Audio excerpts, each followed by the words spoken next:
शायद आपको लग रहा होगा कि धनबाद विधानसभा की तैयारी चल रही है या लोकसभा हारने के बाद जो है कांग्रेस प्रत्याशी क्या कर रहे हैं, कुर्बानी का क्या मकसद हो सकता है और इससे इंसानियत को कौन सा पैगाम मिलने वाला है। क्या ये कुर्बानी जायज़ है या कुर्बानी का मतलब सिर्फ क्या बकरे को हलाल करना होता है या कुछ और है। क्या कुर्बानी पेड़ लगाने से नहीं होता है। आइए मिलते हैं हमारे सबसे चहेते वासेपुर के और धनबाद की दिलों में राज करने वाले रशीद राजा जी, जरा इनसे पूछते हैं कि आप कुर्बानी का मकसद जनता जनार्दन को क्या बताएंगे। नमस्कार, बहुत अच्छा सवाल किया आपने। और ईद उल अधा माने बकरीद, हम लोग ईद के बाद हम लोग बकरीद मनाते हैं। आपने जो सवाल किया अभी कुर्बानी को लेकर के, तो इसके पीछे बहुत बड़ा मकसद है। आज से 3-4 हज़ार साल पूर्व की बात मैं बता रहा हूँ आपको कि इब्राहिम अलैहिस्सलाम हमारे, तो वो एक अल्लाह के नबी थे। उनको पैगंबर थे अल्लाह के, अब बहुत प्यारे पैगंबर थे इब्राहिम अलैहिस्सलाम। तो उनको एक ख्वाब में आया कि अल्लाह ने उनसे पूछा कि तुम अपना सबसे प्यारा चीज़ अल्लाह के राह में कुर्बान करो, सबसे प्यारा चीज़ जो तुम उसको दिल से चाहते हो। तो कोई भी इंसान का प्यारा जो होता है, जाहिर सी बात है कि बच्चा बहुत प्यारा होता है। तो उनके 2 बेटे में से एक बेटे थे इस्माइल अलैहिस्सलाम, एक बेटा था। तो इस्माइल अलैहिस्सलाम को ले गए पहाड़ी पे। अब पहाड़ी पे ले जा कर के सारी बात को उन्होंने बताया। तो इस्माइल अलैहिस्सलाम ने बोला कि ठीक है अब्बू, अल्लाह का मर्जी है तो कोई दिक्कत वाली बात नहीं है। तो उसको हाथ पैर तो नहीं बांधे, आँख में पट्टी बांध दिए उसके कि आप हमको कुर्बान कर दीजिए अल्लाह के राह में। तो अल्लाह के राह में जैसे ही उनको लेटा करके उन पे मैंने छुरी चलाया गया,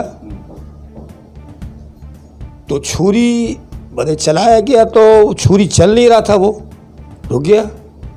तो जब देखे तो ऊपर से उनको आवाज़ आई कि जिस मकसद में मैंने तुमको कहा आप कामयाब हुए। सामने जो है एक दुम्बा भेड़, जो वहाँ पे भेड़ हुआ करता था सऊदी में, ये मैं बात कर रहा हूँ आपको सऊदी अरब की। तो वहाँ पे भेड़ आ गया, फिर उस भेड़ को कुर्बानी दिया गया। तो उसी दिन से ये प्रथा चलने लगी कुर्बानी की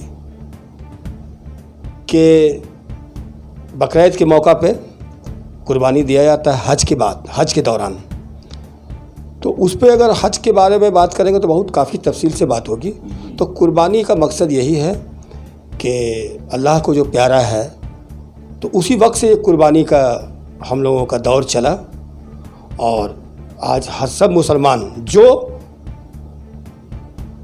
अपने आप को, जिसको अल्लाह ने दिया, ऐसा नहीं कि सबको करना है, सबको करना है ऐसी बात नहीं है। अल्लाह ने जिसको नवाजा वो कुर्बानी करते हैं। और उस कुर्बानी का भी एक बहुत बड़ा फ़लसफ़ा ये है कि उसका भी एक 4 हिस्सा होता है एक बकरे का। एक अपने दोस्तों के लिए, एक रिश्तेदारों के लिए, एक गरीब के लिए और एक अपने लिए। 4 हिस्सा में एक अपने लिए आप रख सकते हैं। तो यही मर्तबा है कुर्बानी का। और इसके पीछे बहुत बड़ा कारण है।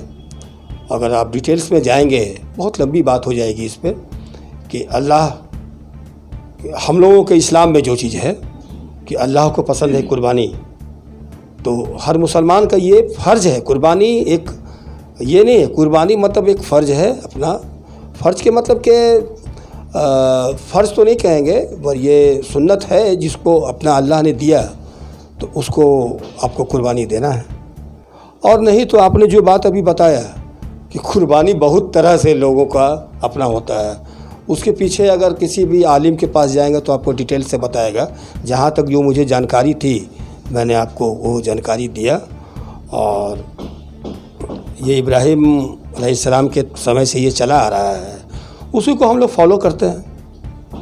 एक बात हम आपसे कहना चाहेंगे कि ठीक है, कुर्बानी में हम कोई जो भी जिसे हम प्यार करते हैं या जिस बकरे को पाल पोस के बड़ा करते हैं, बच्चे की तरह दुलार करते हैं, उसके बाद उसकी हम कुर्बानी करते हैं, सारी बात जायज़ है। क्या कुर्बानी का एक और रूप नहीं हो सकता है कि ग्लोबल वार्मिंग इतना तेज़ी से बढ़ रहा है, हो सकता है कि 10 साल के बाद हम ही लोग कुर्बान होना शुरू हो जाएं, पूरा इंडिया, पूरा वर्ल्ड। तो क्या उस कुर्बानी में क्या पेड़ लगाना जायज़ नहीं होगा? देखिए, जिस ज़माने में ये प्रथा चली उस ज़माने में ग्लोबल वार्मिंग नहीं था, ठीक है, बहुत साफ सुथरा था हमारा पूरा वर्ल्ड। ये सब कहाँ था, आबादी बहुत कम थी। लेकिन आपने बहुत अच्छा सवाल किया कि अभी जो गर्मी का जो हालात है पूरे देश में, हम लोग भी बेहाल हैं। और इसके लिए मैं आपके चैनल के द्वारा बोलता हूं कि एक अभियान छेड़ना चाहिए पूरे हर इलाके में, हर ज़िला में, हर स्टेट में, पूरे हिंदुस्तान लेवल पे कि एक इंसान को एक पेड़ ज़रूर लगाना चाहिए। और तभी नहीं रुकेगा, नहीं तो आने वाला दिन, आज जब हमको मालूम चला कि बिहार में रिकॉर्ड 55% वहाँ पे आपका तापमान है, आप सोचिए क्या हाल होगा। 55% में तो मालूम चलता है कि पत्ता और ये जलता है जी, तो कैसे लोग बेहाल हैं। और आपने बहुत अच्छा सवाल किया है, मैं इस सवाल को अपनाते हुए इसका मेरे पास मतलब पूर्ण जवाब यही है कि इंसानियत को और इस दुनिया को अगर बचाना है तो पर्यावरण पे बहुत बड़ा काम करना होगा। सरकार को भी और आवाम को भी जागरूक होना होगा, और इसको भी कुर्बानी आप कहिए। क्या बात। तो जाहिर सी बात है, रशीद राजा साहब ने एकदम स्पष्ट और क्लियर कहा, कुर्बानी का अगर और अच्छा रूप आप देखना चाहते हैं, अपने बच्चों से अगर आप अधिक प्यार करते हैं तो उसका भविष्य क्यों जलाना चाह रहे हैं? पेड़ लगाइए ना, ग्लोबल वार्मिंग से बचाइए। आप ही का बच्चा तो सांस लेगा आगे चल के। आप देख रहे हैं सब पर नज़र।